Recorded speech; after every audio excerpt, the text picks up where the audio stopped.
Hi, I'm Don Simmons, and today I'd like to talk about the church at Smyrna. What if your bank account said empty, but heaven's ledger said overflowing? That's the paradox Jesus proclaimed to the persecuted Christians in the ancient city of Smyrna. In Revelation 2:9, he says, I know your afflictions and your poverty, yet you are rich. At first glance, this seems contradictory.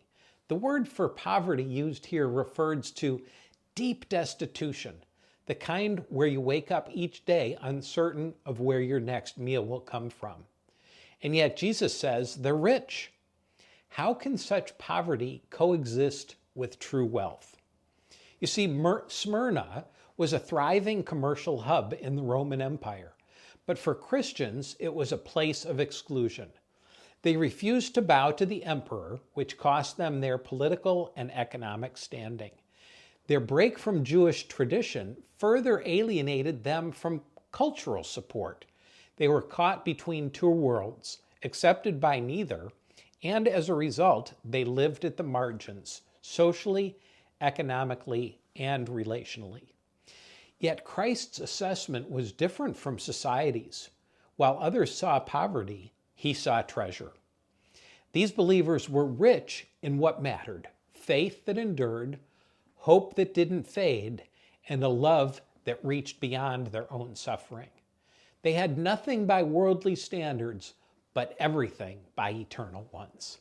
As Paul wrote, "My God will supply all your needs according to his riches in glory." Philippians 4:19. Jesus made this principle even clearer during his earthly ministry. In Matthew 6, he tells his followers, "Do not store up for yourselves treasures on earth, but store up for yourselves treasures in heaven."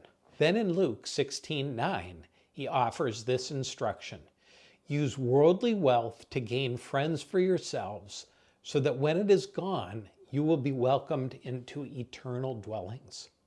In other words, wealth is a tool. We're meant to use it, not for indulgence, but for impact, to bless others, to build God's kingdom, and to invest in eternity.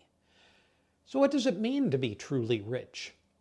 It means living with an open hand, viewing every resource, whether great or small, as something entrusted by the Master to be used for his purposes. It means giving generously, serving sacrificially, and trusting God to provide for every need. It also means aligning our investment portfolios with God's eternal objectives. I long for the day when I meet unfamiliar faces in eternity, lives that were transformed because of a redemptive investment I made in a business intentionally committed to sharing the gospel. Perhaps it happened through a workplace chaplain ministering to employees, or a salesperson sipping tea with a customer, opening the pages of the Quran and introducing them to Jesus, the Messiah. Because in the end, we don't measure wealth by what we keep, but by what we invest for eternity. In the words of Jim Elliot, a missionary and martyr who gave his life in 1956 while seeking to share the gospel with the Guarani people of Ecuador, he said, "He is no fool who gives what he cannot keep to gain what he cannot lose."